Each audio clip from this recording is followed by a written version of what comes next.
En exposant cela aux frères, tu seras un bon ministre de Jésus-Christ, nourri des paroles de la foi et du bel enseignement que tu as toujours bien suivi.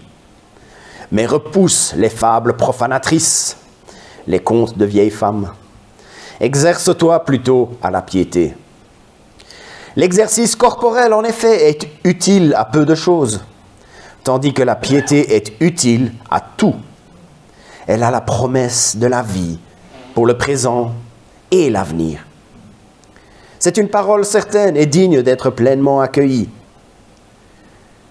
Si nous nous donnons de la peine et si nous luttons, c'est parce que nous avons mis notre espérance dans un Dieu vivant, qui est le sauveur de tous les humains, et en particulier des croyants.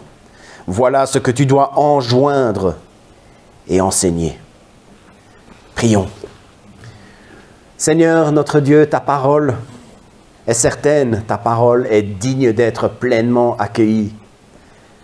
Et c'est ce que nous voulons faire ce matin. Nous voulons pleinement accueillir ta parole. Nous voulons pleinement accueillir ta parole. La prendre comme elle est. Ne nous permets pas de la prendre comme nous voulons la prendre, de la prendre comme cela nous arrange. Nous voulons la prendre comme toi, tu veux que nous la comprenions. Seigneur notre Dieu, il y a toutes ces années, tu nous as donné toutes ces choses. Tu as dit par exemple à Timothée d'enjoindre et enseigner. Seigneur, nous voulons nous laisser enjoindre, nous voulons nous laisser enseigner par ta parole. Merci pour ta parole. Au nom de Jésus. Amen. À quoi est-ce que nous consacrons notre temps? À quoi est-ce que nous consacrons notre énergie? Voilà des questions qu'on est obligé de se poser des questions, qu'on est obligé de se poser régulièrement. D'après TechJury, nous passons en moyenne 2 heures par jour sur les réseaux sociaux, avec pas mal de gens qui y consacrent jusque 8, peut-être même plus certains jours. D'après Statista, mondialement, la moyenne de temps consacré à YouTube est de 23 heures par mois. Mais on est bien d'accord que pour pas mal de gens, c'est bien plus que ça. À quoi consacrons-nous notre temps? À quoi consacrons-nous l'énergie? Parlons un peu de l'énergie maintenant.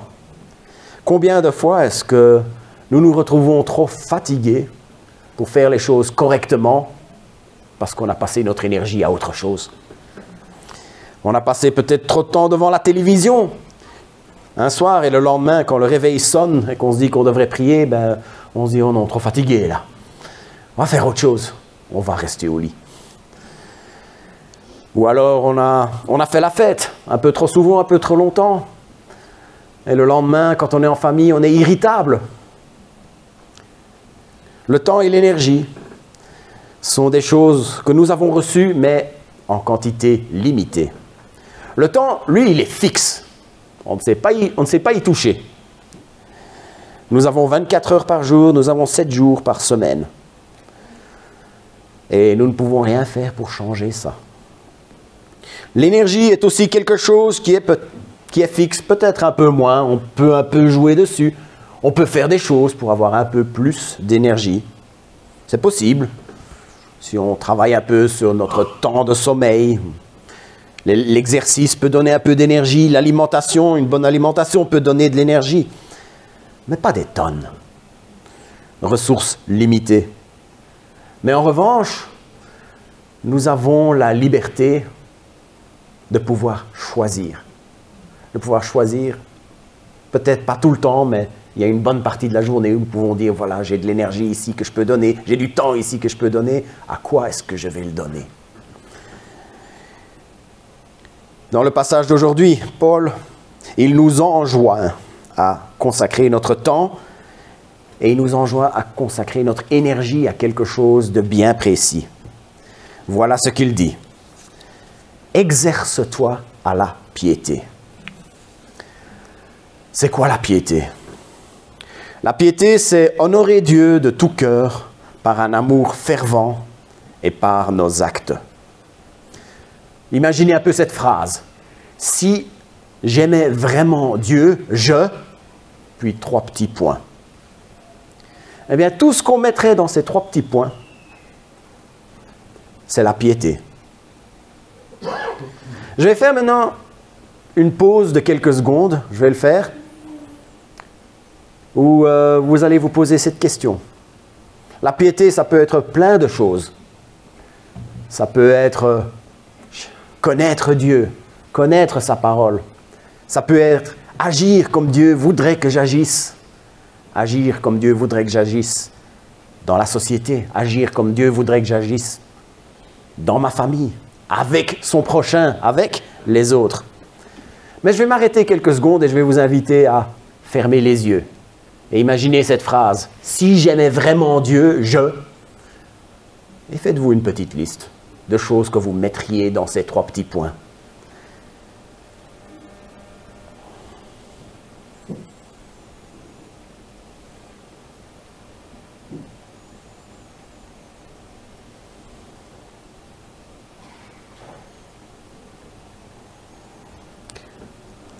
Et chaque fois que je parlerai de piété maintenant, vous pouvez ouvrir les yeux.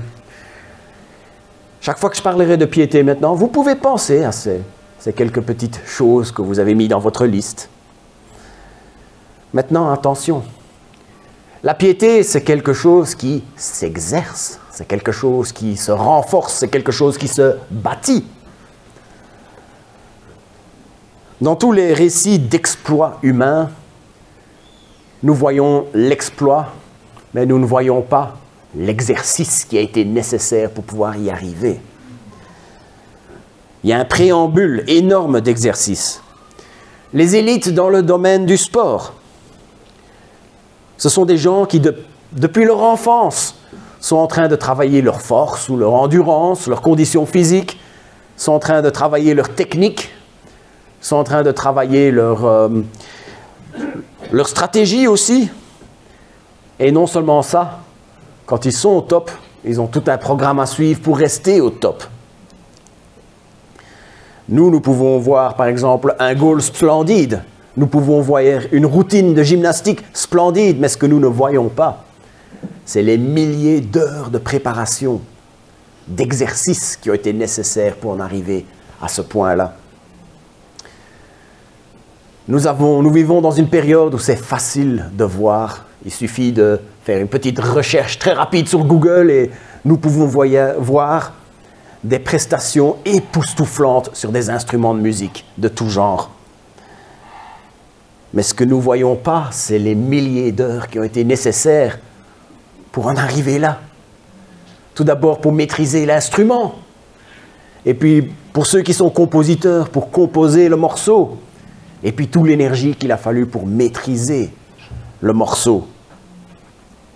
Ils se sont exercés à leur sport, ils se sont exercés à leur instrument de musique. Et le passage d'aujourd'hui nous demande de nous exercer, de faire comme eux, de nous exercer à la piété. Il est en train de nous enjoindre à consacrer du temps, de consacrer de l'énergie à notre piété. Les sportifs et les musiciens, ils le font parce qu'ils ont envie d'être les meilleurs. Ils ont envie de battre la compétition. Ils le font pour les applaudissements. Ils le font pour les sommes colossales parfois. Ils le font pour être reconnus dans leur domaine. Mais nous, exerçons-nous à la piété tout simplement par amour pour notre Dieu. Le passage nous présente aussi des choses qui ne méritent pas notre temps, qui ne méritent pas notre énergie. 2 choses surtout. D'abord, un groupe de choses qu'il appelle les fables profanatrices et les contes de vieilles femmes. Il s'agit d'une phrase qui a été écrite il y a 2000 ans. Je ne pense pas que j'oserais l'écrire aujourd'hui, mais il y a un contexte. Ça a été dit parce que cette phrase, conte de vieilles femmes, c'était quelque chose qui était fort utilisé dans les milieux des penseurs, des philosophes à l'époque. Et c'était péjoratif, en effet. Il parle de fables, des histoires fausses qui étaient profanes, des fables profanatrices. Profane, c'est très simple, ça veut dire quelque chose qui ne peut pas être consacré à Dieu. En fait, Paul, en écrivant à Timothée, il est en train de poursuivre son idée qu'il avait plus haut. Plus haut dans le livre, il disait de faire attention à ses enseignements, les faux enseignements, les enseignements de démons. Les gens qui lisaient la lettre savaient très bien de quoi il parlait, là. Ils savaient très bien de quoi il s'agissait. En fait, c'est comme si Paul disait à Timothée et à toutes les autres personnes qui pouvaient le lire. C'est comme s'il leur disait « Ne perds pas ton temps avec ces histoires que le monde essaye de te faire gober. Nourris-toi des paroles de la foi. Tu as reçu un bon enseignement et tu l'as toujours bien suivi. » C'est comme ça qu'il introduit ce passage. Il a dit, tu as reçu le bon enseignement, tu l'as suivi, reste là-dessus. Consacre ton temps et ton énergie à ça. Et pas à ces autres fables, ces autres voix qui vous arrivent. Nourris-toi des paroles de foi. Et ce passage n'a jamais été aussi nécessaire à entendre qu'il l'est aujourd'hui. Aujourd'hui, n'importe qui peut devenir diffuseur d'informations. Il suffit d'un téléphone, peut-être un petit logiciel de montage, et voilà, on a vite fait une vidéo où on a pu diffuser notre idée. Il y a des plateformes qui sont toutes faites où on peut les caler dessus et les partager. Et très vite, des dizaines de milliers de personnes peuvent entendre ce message qu'on a fait sortir. Il n'y a plus de maison d'édition, il n'y a plus de rédacteur en chef pour calmer un peu les ardeurs de ces nouveaux penseurs que nous avons aujourd'hui. Et on peut atteindre des audiences de plusieurs centaines de milliers très vite.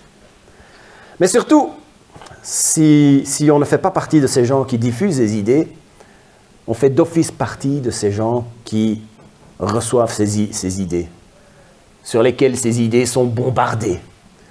Nous sommes bombardés d'informations à longueur de journée. Et le Saint-Esprit s'est assuré que ce message nous arrive au travers des âges, en nous donnant, entre autres, ce verset. Repousse ces fables. Attache-toi aux paroles de foi. Reste sur le bel enseignement que tu as toujours suivi.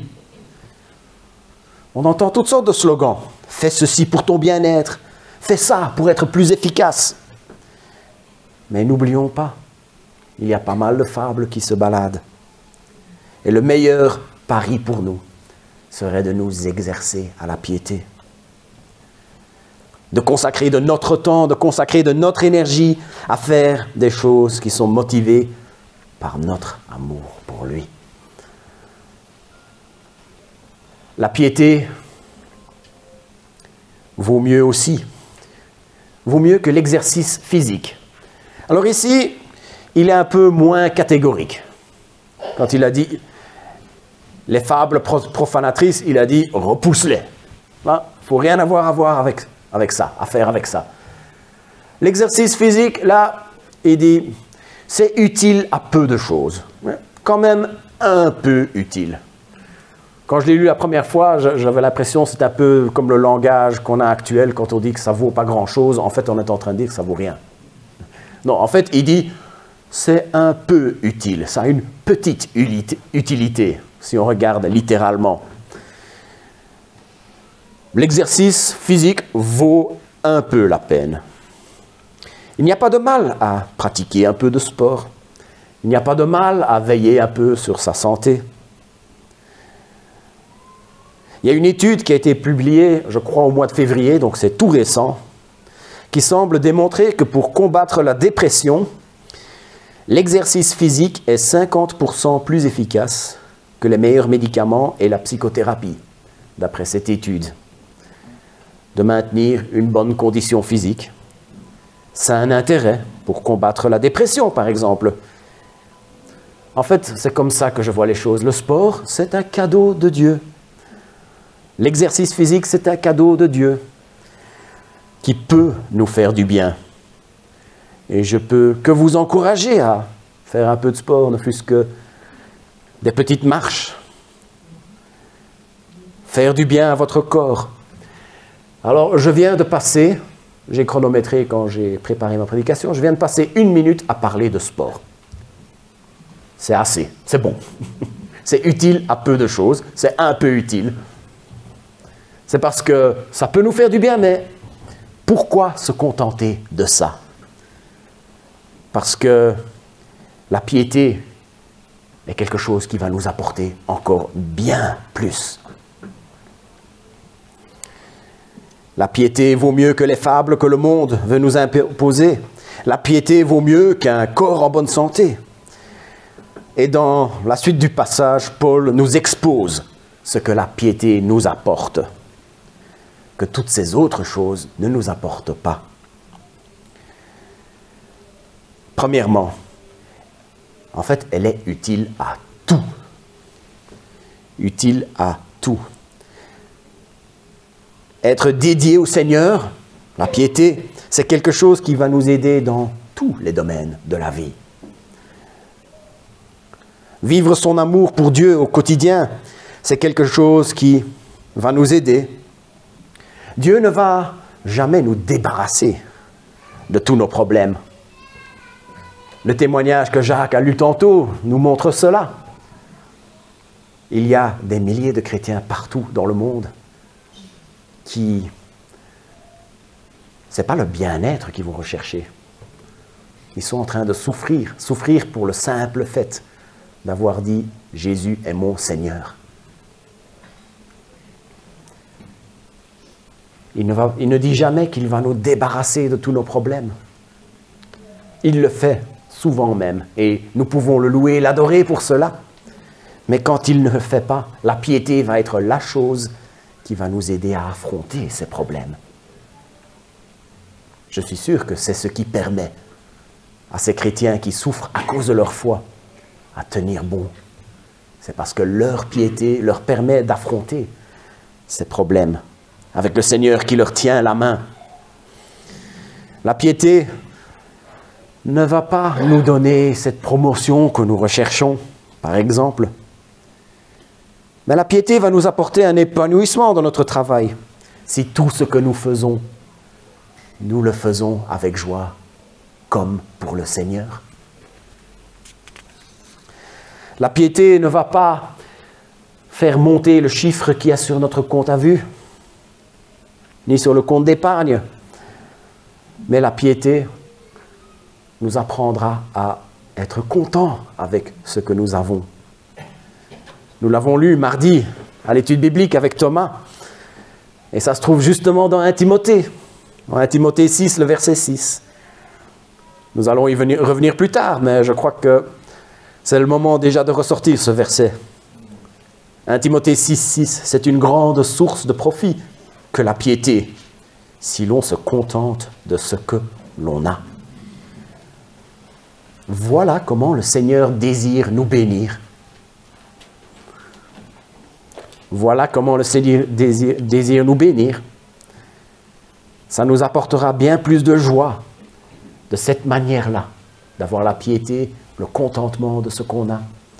Ça va nous apporter bien plus de joie que d'amasser plus de choses, de possessions, de responsabilités qui vont venir avec leur lot de problèmes supplémentaires.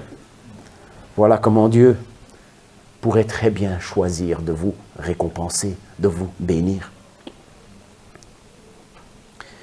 La piété est utile dans la famille. Imaginez seulement la paix qu'apporterait une famille, une maison où les gens ont tous la piété comme objectif, l'amour de Dieu comme objectif, où tous vivent réellement l'amour de Dieu et qui agissent avec humilité les uns avec les autres.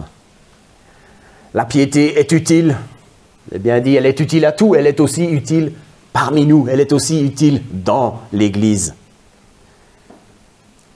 Au plus nous apprenons à vivre notre amour pour Dieu au quotidien, au plus l'unité qui fortifie sera une réalité. dans l'Église. La piété vaut bien plus que ce que ce monde peut offrir. Parce que ce que le monde peut nous offrir sera juste un peu de bien ici, un peu de bien là, mais la piété est utile pour tout. C'est ainsi le langage qui est utilisé.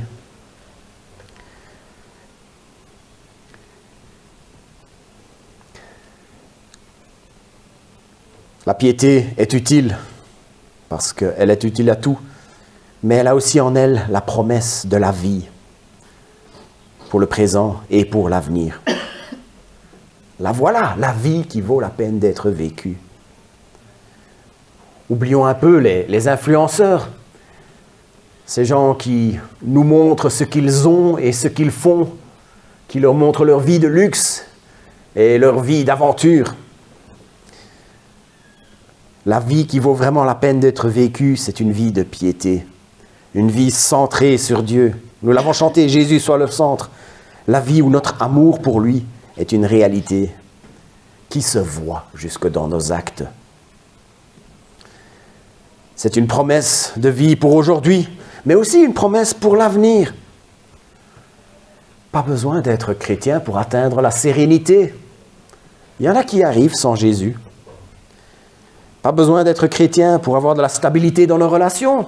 Il y en a qui arrivent sans Jésus. Pas même besoin d'être chrétien pour se sentir bien. Il y a des gens qui arrivent sans Jésus.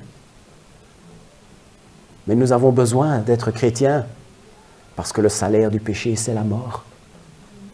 Nous avons besoin d'être chrétiens pour échapper à l'enfer. Nous avons besoin d'être chrétiens pour nous retrouver justes par rapport à Dieu. Personne n'y arrive sans Jésus. Personne n'y arrive sans Jésus. C'est pour ça que la piété est une promesse pour la vie d'aujourd'hui. Il nous donne une vie qui vaut la peine d'être vécue, mais une promesse pour la vie à venir, parce qu'elle a en elle la promesse de la vie éternelle. La chose que personne d'autre ne peut offrir, si ce n'est Jésus. La piété mérite donc beaucoup de temps, beaucoup d'énergie, si pas tout. Elle nous promet cette joie dans la vie à venir. La piété vaut bien plus que ce que le monde peut offrir parce qu'elle est utile à tout. Elle vaut mieux que ce que le monde peut offrir parce qu'elle a la promesse de la vie pour le présent et pour l'avenir. Et puis troisièmement, la piété vaut mieux que tout ce que le monde peut offrir parce que nous mettons notre espérance dans un Dieu vivant. D'ailleurs, Paul, il a une manière très particulière de souligner cela. Il dit, c'est une parole certaine et digne d'être pleinement accueillie. C'est comme s'il disait, il ne faut pas hésiter là. Il ne faut pas hésiter. Il y a un sportif qui a un jour, lors d'une interview, a raconté, quand je me réveille, j'ai deux voix dans ma tête. En fait, chaque fois qu'il se réveille, il est censé aller faire une session de cardio à jeun. Apparemment, c'est nécessaire pour ce que lui cherche à faire. Et chaque fois qu'il se réveille, il y a deux voix dans sa tête. Il y a d'abord la mienne qui me dit « T'es bien dans ton lit, laisse tomber ». Et puis il y a une deuxième voix, il dit c'est la voix d'un sergent-chef. Vous voyez ces gens à l'armée qui hurlent et qui font bouger. Et qui me dit « Allez, mets tes baskets, tu vas dehors et que ça saute ». Et il a dit « Il faut que je me force à écouter cette voix-là ». C'est bien, mais je pense que j'ai bien mieux ici. On a bien mieux à proposer ici. Quand le réveil sonne, c'est un exemple, vous n'êtes pas obligé de faire comme ça, mais quand le réveil sonne et qu'il est temps de se réveiller et d'aller prier un peu, lire sa Bible avant de commencer sa journée, il y aura la voix qui dira « T'es bien dans ton lit, laisse tomber ». Je vois des visages qui me disent que c'est du vécu. Mais laissez cette autre voix vous parler, celle de 1 Timothée 4,10, où il dit « Si nous nous donnons de la peine, si nous luttons, c'est parce que nous avons mis notre espérance dans un Dieu vivant, qui est le sauveur de tous les humains. » et en particulier des croyants. Alors, vous n'êtes pas obligé de faire ça le matin. Si vous préférez le faire à midi ou l'après-midi ou n'importe quel autre moment, il n'y a pas de souci, mais vous savez comment fonctionnent les cerveaux humains. Nous devenons très créatifs quand il s'agit de trouver d'excuses pour ne pas faire ce genre de choses. Et à ce moment-là, c'est le moment d'écouter la voix qui vient de 1 Timothée 4,10. Si nous nous donnons de la peine et si nous luttons, c'est parce que nous avons mis notre espérance dans un Dieu vivant, qui est le sauveur de tous les humains et en particulier des croyants. Il y a un message d'évangile qui ressort là. Paul est en train d'offrir le salut à tous. Paul est en train de dire que Dieu offre le salut à tous, mais que ce salut a une signification particulière pour ceux qui croient. Ce qui est bénéfique, c'est que ceux qui croient ont mis leur espérance en Dieu, un Dieu vivant, pas une idole qui n'entend pas. C'était le problème de l'époque. Un Dieu vivant, pas un simple principe de vie. Un Dieu vivant qui ne change jamais, pas une philosophie à laquelle on adhère tant que ça nous arrange. Un Dieu vivant qui nous a sauvés. Et un Dieu vivant qui prend soin de nous jour après jour. J'avais pensé, ce serait quand même bien de donner quelques exemples de comment s'exercer à la piété. Ça va aller très vite, mais il y a les 3 exemples classiques, ceux qui ressortent alors qu'on n'a pas besoin même d'y réfléchir. Puis j'ai pensé peut-être rajouter 3 exemples un peu moins classiques. Les 3 classiques, évidemment, il n'y a pas besoin de chercher trop loin. C'est le genre de chose qui est très simple. La prière, la lecture de la parole, être régulier dans une assemblée pour pouvoir vivre une communauté fraternelle.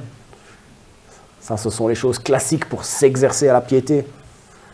Il y a encore pas mal d'autres exemples qu'on pourrait donner de plus. Je vais juste vous en donner 3. Celle de poser des questions. De ne pas laisser ces questions qui vous taraudent sur le côté. Non, de prendre la peine de les poser. C'est quelque chose que j'aime beaucoup faire et il y a pas mal de gens dans l'Église en qui on peut faire confiance pour poser des questions. Moi, j'aime bien quand vous me posez des questions, alors ne soyez jamais trop gênés. Et il n'y a pas de questions stupides. Je peux vous le dire dès le départ. Poser des questions. Une autre petite idée de comment s'exercer à la piété, c'est tout simplement quand on a des conversations avec d'autres chrétiens. De chercher à tourner ces conversations autour des choses de Dieu. Peut-être un autre exemple, c'est de prendre un petit passage assez court, ou un chapitre de la Bible, et essayer d'en faire un tableau, essayer de le décortiquer un peu. De dire, ah, ici, il est en train de parler de ça. Et à propos de ça, il dit 1 ça, 2 ça, 3 ça. C'est ce qu'on appelle la méditation, en quelque sorte, de pouvoir méditer un passage. Méditer, ce n'est pas se vider l'esprit. Quand on médite un passage, c'est de vraiment regarder qu'est-ce qu'il est vraiment en train de me dire. Voilà quelques idées. Mais pour terminer, choisissons aujourd'hui de nous exercer à la piété. Exercer, consacrer du temps, consacrer de l'énergie à la piété. Cherchons jour après jour à avoir plus de piété, c'est-à-dire honorer Dieu par un amour fervent qui se voit jusque dans nos actes. Cherchons jour après jour à avoir plus de piété. Posons-nous cette question, est-ce que nous sommes assez fervents? Est-ce que nos actes démontrent assez? Peut-être que la réponse est oui, peut-être que la réponse est non, mais je peux vous dire une chose, tant que nous serons sur cette terre, la réponse sera toujours « peut faire mieux ». Est-ce que je démontre un amour assez fervent pour Dieu dans mes actes, dans ma discipline? La réponse sera toujours « je peux faire mieux ». Et quand vous aurez fait mieux, la réponse sera toujours « je peux faire mieux » tant que nous sommes sur cette terre.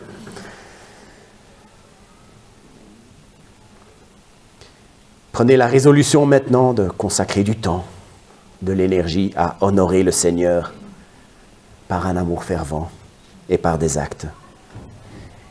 Il doit y avoir quelque chose que vous pouvez faire dès aujourd'hui. Il doit y avoir quelque chose. Il doit y avoir un moyen pour vous de pouvoir consacrer plus de temps, plus d'énergie, ou alors du temps de meilleure qualité pour pouvoir parler à Dieu et de pouvoir centrer vos vies sur lui. Et ça, ce serait vous en train de vous exercer à la piété. Un exercice que nous devons tous faire, chacun d'entre nous. Paul nous a enjoint, Timothée a enseigné cela. Nous sommes enjoints à nous exercer à la piété. Et n'arrêtons jamais de nous donner de la peine. N'arrêtons jamais de lutter. Nous avons mis notre espérance dans un Dieu vivant. Prions. Seigneur, notre Dieu, c'est une joie de pouvoir dire ce genre de choses. Nous avons mis notre espérance en un Dieu vivant. Seigneur, je veux prier pour chacun d'entre nous, moi le premier, pour que nous puissions penser surtout et avant tout à nous exercer à la piété, de pouvoir lutter, de pouvoir se donner de la peine. Seigneur, que nous puissions le faire par amour pour toi.